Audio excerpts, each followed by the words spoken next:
everybody, and welcome to the High Performance Garden Show. We are on week 25. We only have 8 weeks left in this garden season, and I can feel a touch of fall in the air, and the night and the day temperatures have dropped about 5 degrees.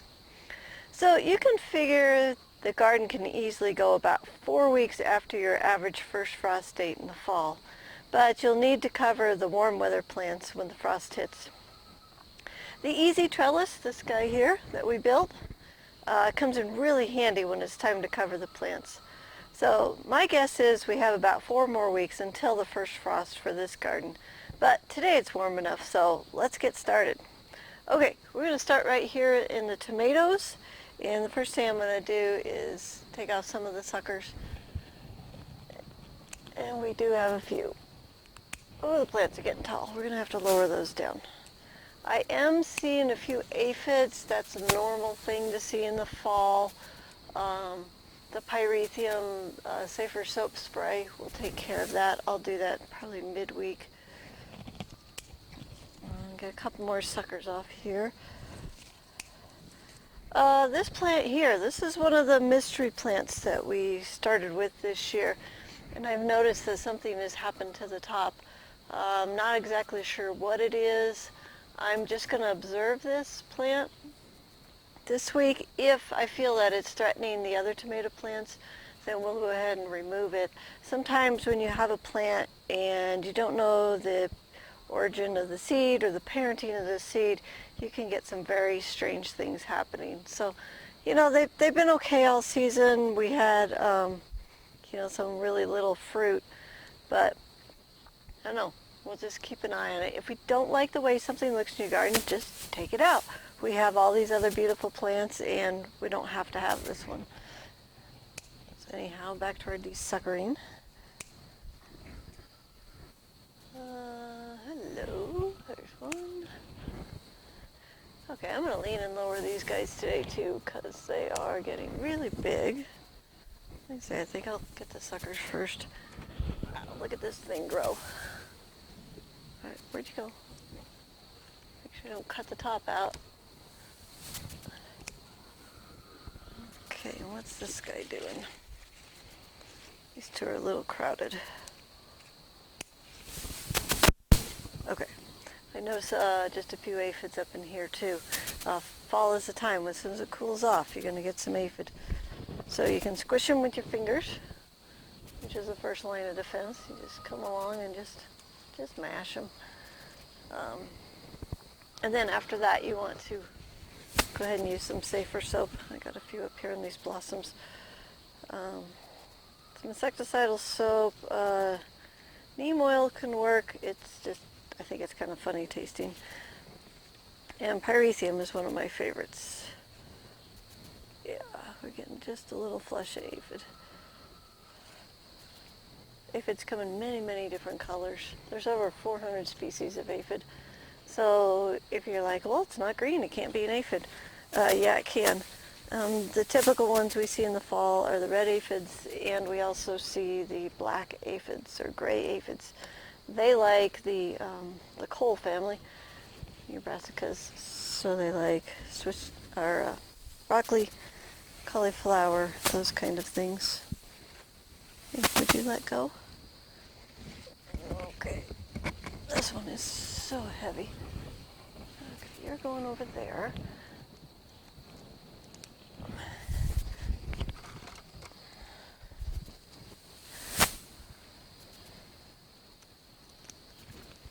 This big dude.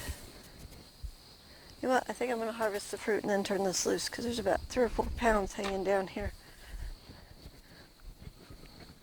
So let's do that next. Some beautiful tomatoes today.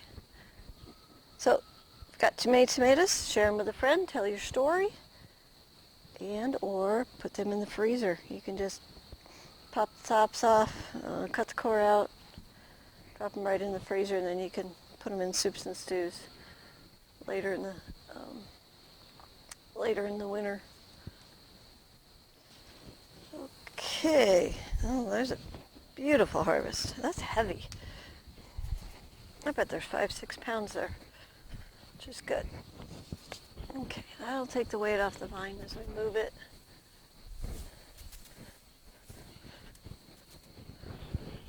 So probably next week, it'll be 7 weeks out, that'll be plenty of time. We're actually going to take the tops out of the plants because it takes 8 weeks from the time we bloom to the time that you have tomato juice dripping down your chin. So in that case, we know about when the end of the garden season's going to be. For me, it's going to end because we're filming, but you may go another week or so longer than that. It just depends on your fall and the weather. So what you want to do is you can take the top out and just let the fruit ripen that's on the plant. I brought my Sluggo. I am not seeing the crawly critters this morning, but I do want to continue to keep them at bay. Okay, that's it for the tomatoes. They're looking pretty good. And we're going to go ahead and move on down to the turnips. And as you can see, hopefully you can see my pepper plants. Holy cow, I did not expect them to get quite this big, but that's kind of what happens in these kind of gardens. So if you can see over the pepper plants, the turnips are coming. They're looking good. We'll give them a little roly-poly control here. They don't really need anything. We water them twice a day right now. Just bringing up the seed and we'll just let them go. And we should have some turnips in about 3 weeks. Let's move on down to the cucumbers. Holy moly, cucumbers are on. So let's get our harvest in first. Definitely find some friends to share this with. These things are so good.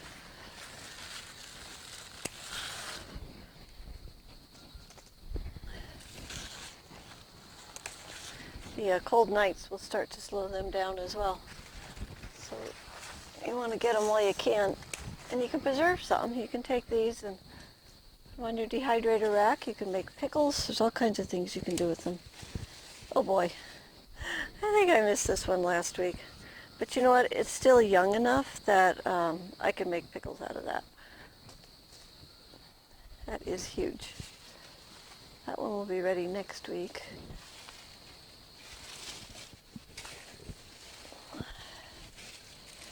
Okay, where are you coming from?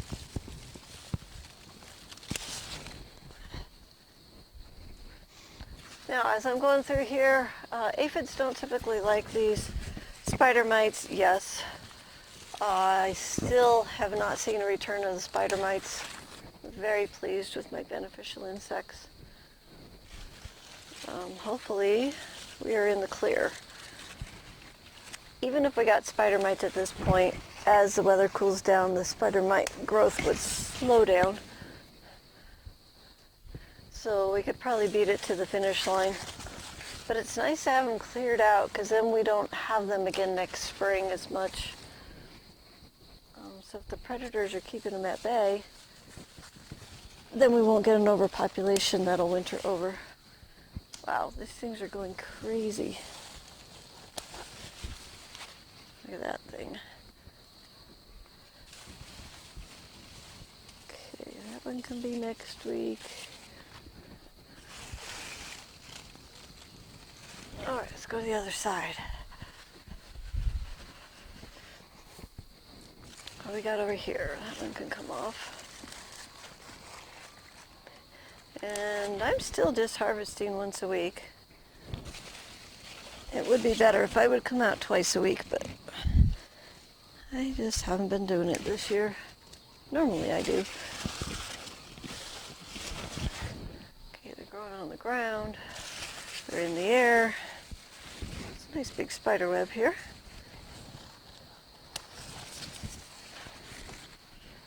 Yum.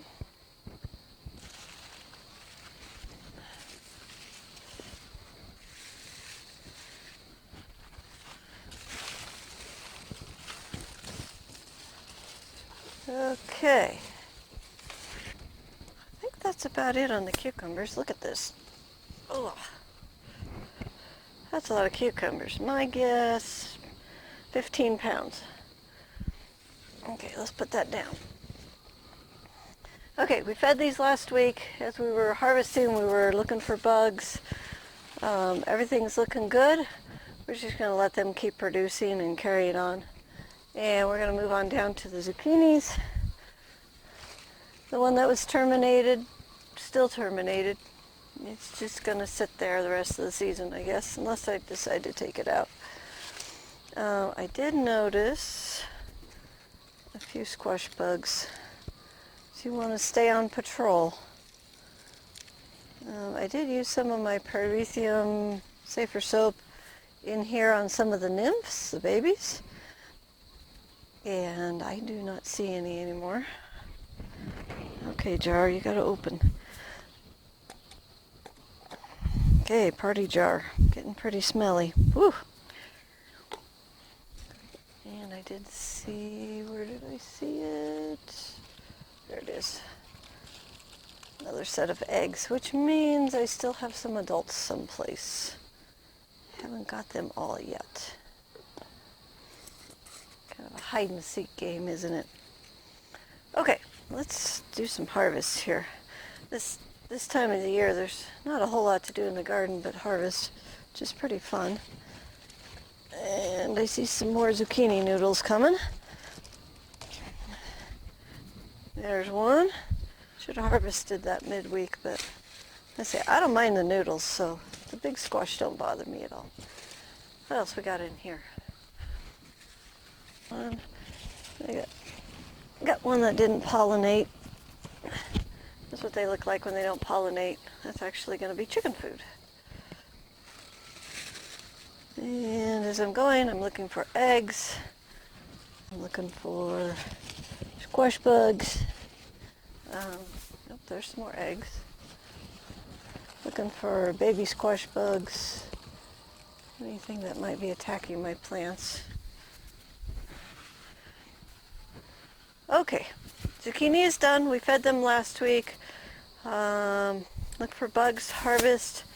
That's about it. Okay, we're going to go to the broccoli next. All right, here we are in the broccoli. This stuff is kicking butt again. Look at there. So we're just going to go through, get our harvest. I think it likes being fed too. Oh, these. Have you ever eaten these? These are the broccoli leaves. These are really, really good. Just take them and slice them really thin, and you can throw them in your stir fry. I eat them for breakfast. So there's more to the broccoli plant than just the heads. You can actually eat the leaves and the stalks. I like the stalks too. But yeah, don't discount the leaves. So if you're harvesting these, like this guy, you can just pull off these leaves because you want to cook them separate. The broccoli heads take, 10-15 minutes to cook, and the leaves are like a 30-second deal. So cut these really thin, and then you throw them in at the last minute. You just want to cook them till they turn bright green, and then you want to eat them. So be sure you pull them off and cook them separate, but don't waste them. They're really good. They're sweet like broccoli, and they're just tasty, lots of vitamins and minerals. Okay. Oh, I'm excited. These are just still producing. We eat a lot of broccoli at our house.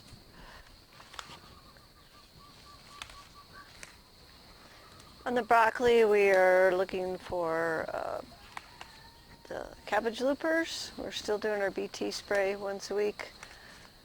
And also the gray aphids. It's the time of year to watch for the gray aphids. And they typically will cluster on the stems. They're not usually on the leaves. They can be. And the gray aphids can also get into your kale. And it's just a fall aphid. I don't know why or where. They're just a little unusual. And they cluster. I don't see them individually very often. But we're looking pretty clean here, which is what I like to see. Onions are looking good. Look at them. Okay, now this onion here, this one is bending over, which means it's just about ready to harvest. And we can either wait for the top to die back, or we could pluck that at any point. But that's what we're waiting on before we harvest the onions. Okay, I think that is end of the broccoli this week. A couple little ones here. Okay, looky there. That's equivalent to a whole nother head. So broccoli plant's doing really great. Didn't see any bugs. They don't need any maintenance, so harvest and run. Not a bad plan. Okay, next is kale. We're just cruising through this garden today, aren't we? So kale, looking good. Want to be watching for aphids, and you want to use your BT if you got the cabbage loopers. And this stuff's tried and true through the heat, through the cool. It just keeps producing. All right, here's our kale for the week. There's 3/4 of a pound maybe, so that's just right. Next is our Joy Choy. It's coming along. I could harvest a little bit this week, but I'm going to wait till next week and we'll get a pretty good harvest out of that. And then next to that is our Swiss chard. The Swiss chard's growing a lot slower now that it's got this big wall of leaves against it. It's getting a little shaded. So I just want to skip it this week and let it kind of grow a little extra. And then if you look right down here, this is actually, the squash is growing down the aisle and it's wanting to crawl up in the bed. So you can just redirect that. You can pick these things up and you can kind of move them around wherever you want, or you can chop it off if you need to. But I'm going to go ahead and let it run down the aisle. I can share the aisle, and the zucchini is also taking over the aisle, which is fine. This time of year the garden is very big and prolific, so we'll just walk around this stuff. So I'm going to go around the other side of the squash here. Here we are in the squash. These things are doing quite well. We're starting to see the fruits hanging here. The main concern here is the squash bugs, and we just need to keep looking under the leaves, looking for adults, nymphs, and eggs. And so far we're pretty clean. If they're taking over too much of your aisle, like I say, chop them off, redirect them, send them back into the garden. But I love butternut squash, so I want as many as I can get. So I'm willing to give up my aisle space in order to get a little bit more squash. Oh, and we got the zucchini down in the center here. It's not doing a whole lot. It's getting shaded pretty good by the other squash, but ooh man, these are looking beautiful. We don't have to support them at all. They have enough strength just to stay on through the entire season, so we just let them hang and do their thing. Okay, nothing we need to do here. We're going to move on down to the lettuce. Okay, here we are in the lettuce, and the first thing I'm going to do is go ahead and get our harvest in. And I am noticing just a few aphids in the lettuce. Let's say it's cooled off just a bit. This is the time of year that we would see that. So I'm going to get this harvested, and then I will do the pyrethrum safer soap combination on that as well. Hello, Harlequin. Here's my little sheep. She's been sick, so she's out and about, just running the farm right now. Okay, we harvested our lettuce and we had a handful of weeds. And here's our lettuce for the week. So there's about a pound there. So every week, 1 to 2 pounds as promised. The little lettuce is coming up. I see this is what we planted last week. And it's actually coming up really thick, I think because the nights have gotten colder. I got my Sluggo here. I'm going to just put a little bit of stuff in the bed just to protect these little guys, because they'll be yummy and tender and tasty for the bugs. And the other thing that I'm going to do is we've been having our cloth on for the summer, but now that the temperature's dropped, I really don't need this anymore. And I noticed that the leaves are getting really thin, and so they're wanting more light. So the way I'm going to give that to them is to take this off. So we are done with that for the summer. Okay, let's take a look at this bad boy. This is our Firecracker. Look at the color of these leaves. Just absolutely stunningly gorgeous. Lots of seed today. This thing has been blooming a lot this week. What I want to do is just let this hang for a week. I don't think the seeds will fall quite yet. And then I want to cut these heads off, put them in a paper sack, and let everything kind of ripen at the same time. A lot of these flowers will pop open and they'll be a pretty good harvest.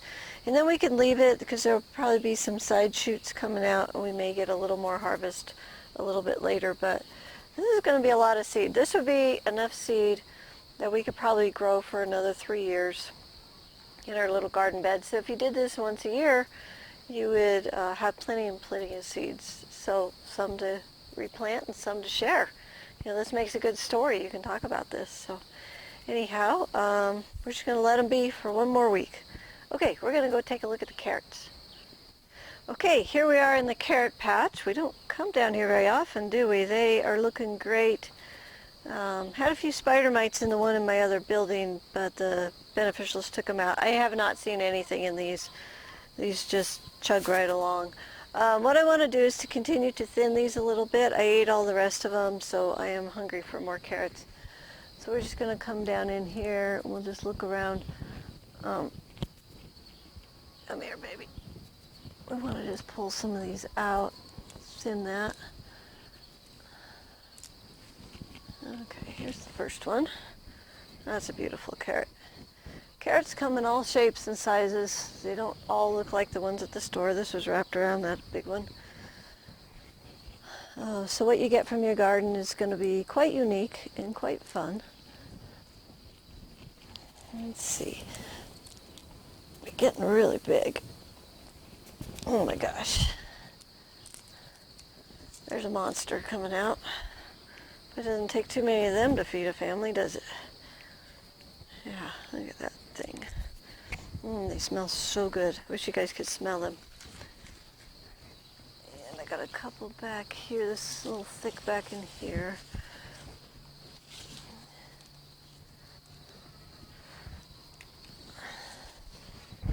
Okay. There's a little one in here, but I moved the big ones away from it, so I think it can just stay. What else we got? Yeah. Oh, here comes my sheep again. She's just running around the yard eating the apricot tree and the cherry tree. Come on, carrot. I can feel the resistance of the soil. There we go. Oh yeah, okay. That's enough for us for the week. Looky there. Beautiful bundle of carrots. Okay, so we're going to go ahead and go take a look at our harvest, and this will be a part of that. Okay, we took a look at our harvest. The kale, there was 0.57 pounds. The broccoli, there was 0.78 pounds. That's 3/4 of a pound of broccoli. That's really good for this time of year. Zucchini, coming on strong, 13.13 pounds. Lettuce, 0.61 pounds. Cucumbers, 18.6 pounds. The tomatoes, 5.35 pounds. In our carrots, we had 2 pounds of carrots. So our total for this week was $102.44 in savings. So that's really, really good. This garden's cranking it out. Our year-to-date savings so far is $2,051.55. So even if the garden were to end today, we were to pull everything out, our initial investment to learn how to do this garden was $299. We would already be like, what, 7-8 times that at $2,000.